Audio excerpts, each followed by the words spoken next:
बिस्मिल्लाहिर्रहमानिर्रहीम। खातिन हज़रात, मैं हूँ अख्तर अब्बास और आप सबको मेरा सलाम पहुँचे। मेरे पास रंग रंग के लोग आते हैं मुख्तलिफ़ मसलों के साथ, मुख्तलिफ़ इश्यूज़ के साथ। हाल ही में रमज़ान में ख़ातून तशरीफ़ लाईं और उनका जो मसला था, मैंने आज तक की ज़िंदगी में इस तरह का मसला नहीं सुना। यानी मेरे लिए इतना अचंभे की बात थी। और मैंने उनसे पूछा कि बेटा आप मेरे पास क्यों आए हो, और आपको किसी साइकोलॉजिस्ट के पास जाना चाहिए था, किसी साइकेट्रिस्ट के पास जाना चाहिए था, किसी हॉस्पिटल में जाना चाहिए था। उसने कहा मैं पिछले 10 सालों से, बल्कि इससे भी ज़्यादा, इस मसले से दो चार हूँ और जहाँ जहाँ गई हूँ वहाँ वहाँ लोग मेरा मजाक उड़ाते हैं। और आपको चूँकि मैं पिछले चंद बरसों से सुन रही हूँ, तो मेरे दिल ने कहा कि ये दुनिया का वाहिद इंसान हो सकता है जो मेरी बात को सुने और मुझ पे हंसे ना। तो इस वजह से मैं आपके पास आई हूँ।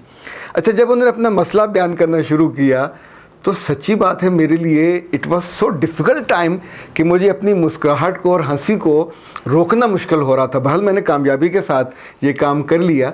इससे पहले कि आपको मैं तफसील बताऊं, मुझे ये बताइए आप सब लोग, ख़वातीन भी और हजरात भी, कि दुनिया में ऐसी कौन सी जगह है जहाँ हम सब जाते हैं पर वहाँ जाके कोई रुकना नहीं चाहता। अब ये ना हो कि मुझे अपने ससुराल का नाम बता दें, या बहन का या भाई का, कि वहाँ जाके हमारा भाभी की वजह से दिल नहीं लगता। ये कोई और जगह है, यानी कोई जानदार नहीं है। ये आमतौर पर हमारे घर में होती है, हमारे कमरे में होती है, बिल्कुल बेडरूम के साथ मुत्तसिल होती है। चलें मैं आपकी मुश्किल आसान करता हूँ। इसको हम आमतौर पर टॉयलेट कहते हैं, बाथरूम कहते हैं। तो बाथरूम में जाके बहुत हुआ तो 3, 4, 5 मिनट में यानी फ़ारुक होके आ जाते हैं। वहाँ किसी का दिल लगाने का या वक्त बिताने का सिर्फ उसका मूड हो सकता है जिसके पास मोबाइल हो और बैठा वो फिल्में देख रहा हो, क्लिप्स देख रहा हो और भूल जाए कि वो बैठा हुआ कहाँ पे है। या मुमकिन है आपने टॉयलेट जाना हो, फिर साथ अपने नहाना हो, और बहुत हुआ 20 मिनट, 25 मिनट, आधा घंटा चलने आप लगा लिया। तो इससे ज़्यादा तो अफोर्डेबल यानी सोचा भी नहीं जा सकता। पर इस खातून ने मुझे ये बताया कि मैं बाथरूम में 4 से 5 घंटे बैठती हूँ, और वो भी कमोड पे, और उस दौरान बैठी रहती हैं। तो मैंने उनसे कहा कि इतनी देर बैठने से तो 100 तरह के कॉम्प्लिकेशन हो जाते हैं।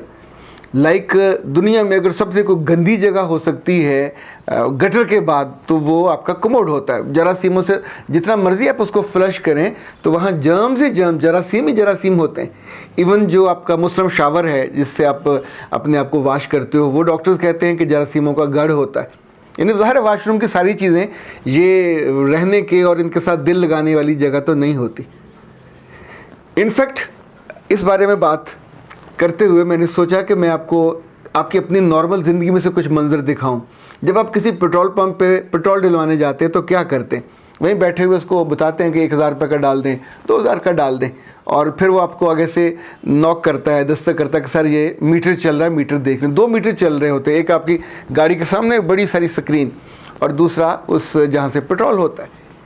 इसके बावजूद चंद लोग ऐसे आपको ज़रूर नज़र आएंगे, ये लड़के भी हो सकते हैं, बाबे भी हो सकते हैं, अच्छे खासे रीज़नेबल लोग, जो स्टीयरिंग छोड़ के गाड़ी बंद करके उतरेंगे और वहाँ जाके हाथ बांध के खड़े हो जाएंगे। पेट्रोल भी देखेंगे, मीटर भी देखेंगे, उसको भी देखेंगे, उसको भी देखेंगे, उसको भी देखेंगे। जब तक पेट्रोल भरेगा नहीं वो देखते रहेंगे। अच्छा, उसके बाद वो उसका जो ढक्कन बंद कर देगा पेट्रोल टैंक का, ये खड़े होकर ख़ुद अपने हाथों से भी चेक करेंगे कि बंद हुआ कि नहीं हुआ। ये जो आर्जा है इसको आप इजी मत लिया करें। इनफैक्ट ये आगाज़ होता है किसी भी इंसान के अंदर वहम का और वसवसे का। इसी तौर पे आपने देखा होगा कुछ लोग अपने नोटों को बार बार गिनते। ख़वातीन में कुछ बच्चियां या बड़ी औरतें अपने हाथों को बार बार धोती हैं। हम जब छोटे थे तो बाथरूम नहीं होते थे, गांव कभी जाते थे तो बाज़ ख़वातीन के बारे में बताया जाता था कि वह चारपाइयाँ खड़ी करके चादरें डाल के जब नहाती थीं तो घंटों नहाती रहती थी। ये बड़ी उम्र की भी होती थी। उनकी कोई ना कोई बहू, कोई ना कोई बेटी लिटरली मिन्नतें करने पे आ जाती थी कि अम्मा, बीबी बस करो, और वो आगे से कहती थी नहीं मेरा जिस्म नापाक है, मुझे पाक हो लेने दो। अच्छा, उस पाक होने के चक्कर में ये जो हाथों की पोर हैं, जब मुसलसल पानी पड़ता है तो ये अंदर घुस जाते हैं, कभी कभी गल जाते हैं, लेकिन उनके अंदर से वो वहम नापाकी का नहीं जाता। कितनी ख़वातीन, ये ख़वातीन में ज़्यादा है, बच्चियाँ 8 साल के बाद ये मर्ज़ शुरू होता है तो वो हाथ साबुन लगाए जाएंगी, धोए जाएंगी, उन्हें ये गुमान होता है कि मेरा हाथ अभी साफ़ नहीं हुआ। बाद लोग अपने चारपाई पे बैठने से पहले उसकी सलवटें दूर करेंगे, फिर खड़े होकर देखेंगे चारों तरफ से, फिर सलवटें दूर करेंगे, बैठ जाएंगे, फिर दूर करेंगे, यानी उनके मन से वो सलवटें नहीं निकल रही होती। इसी तौर पे यानी मुझे याद है, मैं जब भी बैंक में जाता हूँ तो जब वो मशीन से नोट गिनते हैं तो रेट गिन के मुझे पकड़ा दिए, तो मैं आमतौर पे गिनता नहीं हूँ। तो मुझसे कभी कभी कहते हैं जो हमारे बैंक का वो टेलर होता है कि सर आप गिन तो लें। तो मैं कहता हूँ यार तुमने गिना, तुम्हारी मशीन ने गिना, मेरा दिमाग इतना, मेरे पास वक्त तो नहीं है कि मैं उसको फिर एक एक नोट को गिनना शुरू कर दूँ। पर बाद लोग नोटों की गड्डी रख के, अब ऊपर वो पिन लगी हुई है, गारंटीड है बैंक की तरफ से, मोहर लगी हुई है कि ये 1 लाख की वो थद्दी है या गठी है, वो उसको बार बार फिर गिन रहे होंगे। ये जो वहम है या जो बीमारी का आगाज़ है, इसको OCD कहा जाता है, ऑब्सेसिव कंपल्शन डिसऑर्डर। अच्छा, ऑब्सेसिव होता है जो आपको ख्यालात बार बार आने लग जाएं किसी भी चीज़ के। जो कंपल्सिव है या कंपल्शन है, ये जब आप उसको एग्जीक्यूट, दिल में ख्याल आ रहे हैं उल्टे सीधे, हर इंसान को आते हैं। नहीं, आमतौर पे कहा जाता है कि 100 में से 2 या 3 लोग ऐसे होते हैं जो इस बीमारी का शिकार हो जाते हैं, पर बाकियों को ख्यालात आते ज़रूर हैं। मज़हब के बारे में आते हैं, मजहबी शख्सियात के बारे में आते हैं, दोस्तों के बारे में आते हैं, ख़ानदान के, किसी न किसी पर उन्होंने शक करना होता, वसवसा जिसको कहते हैं। इस वसवसे को जब आप बढ़ने से रोकते नहीं हैं और आपकी शख्सियत के साथ चलता रहता है, तो फिर ये बीमारी बन जाता है। जब आप डॉक्टर के पास जाते हैं, और ऐसा डॉक्टर चाहिए होता बहुत हमदर्द, बहुत मोहब्बत करने वाला, बहुत केयरिंग करने वाला, जो मजाक ना उड़ाए, जो आपकी बात को सुकून से, सब्र से सुन ले। इस खातून जब मुझे ये बता रही थी तो मैं बहुत सुकून से उसकी बात सुन रहा था। तो फिर कहने लगी सर मेरे घर में मेरी इस तरह की कोई बात सुनता नहीं, सब मेरा मजाक उड़ाते हैं, मुझे बुरा भला कहते हैं। अगली बात जो उसने बताई, लिटरली मैं लरज़ के रह गया। उसने कहा सर कमोड पे बैठ बैठ के जो मेरी थाइज़ हैं वो नीचे से गल गई हैं। जैसे आप सोचें ना, एक बीमार होता है जो बेड पे मूव नहीं कर सकता, तो हम उसे कहते हैं बेड सोर, कमर पे सुराख हो जाते हैं, वहाँ हवा नहीं लगती। तो उसने कहा पहले मुझे एचिंग होती थी। एचिंग मतलब बैठ बैठ के, ज़ाहिर गंदी जगह है तो आपको नीचे से तकलीफ़ होने लगती थी। फिर हौले हौले एचिंग से मामला आगे बढ़ा तो जिल्द वहाँ से काली होनी शुरू हुई, फिर जिल्द वहाँ से गलनी शुरू हुई। अब उसका वो एक ट्रीटमेंट अलग हो रही है, दूसरी ट्रीटमेंट अलग हो रही है। आप सोचिए दिन के अगर एक दफ़ा वो टॉयलेट चली गई हैं तो 4 से 5 घंटे वो कमोड पे बैठी हुई है। इसका मतलब है उसकी आधी ज़िंदगी कमोड पे बैठी गुजरी है। यानी दिन में सुबह गई 5 घंटे, शाम में गई तो 5 घंटे, सुबह 9 बजे गई, 10, 11, 12, 1, 2 बजे बाहर निकलेगी, और अगर शाम को 5 बजे गई तो रात को 10 बजे बाहर निकलेगी। ऐसी औरतों का, ऐसी लड़कियों का ज़ाहिर शादी नहीं हो सकती, इसलिए कि इस मेंटल डिसऑर्डर के साथ कोई भी घर वाला उनको कबूल नहीं कर सकता। तो अगर खुदा ना खास्ता, 100 दफ़ा खुदा ना खास्ता किसी के यहाँ भी ज़रा सा मेंटल डिसऑर्डर पैदा होने लगे, देखिए जैसे शुगर है, शुगर बीमारी में इंसुलिन बनना कम हो जाती है तो शुगर बढ़ जाती है, तो हम इंसुलिन को कंट्रोल करते हैं, उसको देते हैं ताकि बीमारी कंट्रोल हो, ख़त्म नहीं होती। ऐसे ही ये जो डिसऑर्डर है, ये एक केमिकल है जो ब्रेन में होता है, जो कम होना शुरू हो जाता है अगर उसको वो केमिकल बढ़ा दें। 2 तरह के लोग हैं, कुछ कहते हैं इसका कोई इलाज ही कोई नहीं है, लेकिन मैंने रिसर्च की तो पता चला कि इसका इलाज मुमकिन है। एक तो ये न्यूरोकेमिकल है सेरोटोनिन, डॉक्टर्स जो अच्छे डॉक्टर्स हैं इसको सजेस्ट करते हैं और ये ब्रेन में उसकी जो कमी होती है वो दूर हो जाती है, लेकिन ये मुस्तकिल ख़त्म नहीं हो सकता। याद रखिएगा, ये ख़त्म कैसे होगा? अगर वो पेशेंट ख़ुद से अपने आप को मैसेज दे कि ये मेरे लिए बेइज्जती का बायस हो रहा है, मेरे लिए परेशानी का बायस हो रहा है। दूसरा, अपनी वो डायरी पे तफसील लिखे, उसे अंदाज़ा हो जाएगा कि ये चीज़ें ठीक नहीं हो रही, एक्सेस है, ऑब्सेसिव है बाकी लोगों से ज़्यादा। तीसरा, अपने आप को इंगेज करे। जो चौथा मैंने पुराने बुज़ुर्गों को देखा और सुना, वो ये कहते थे जैसे वसवसे हैं, वसवास, ये शैतान की तरफ से होते हैं।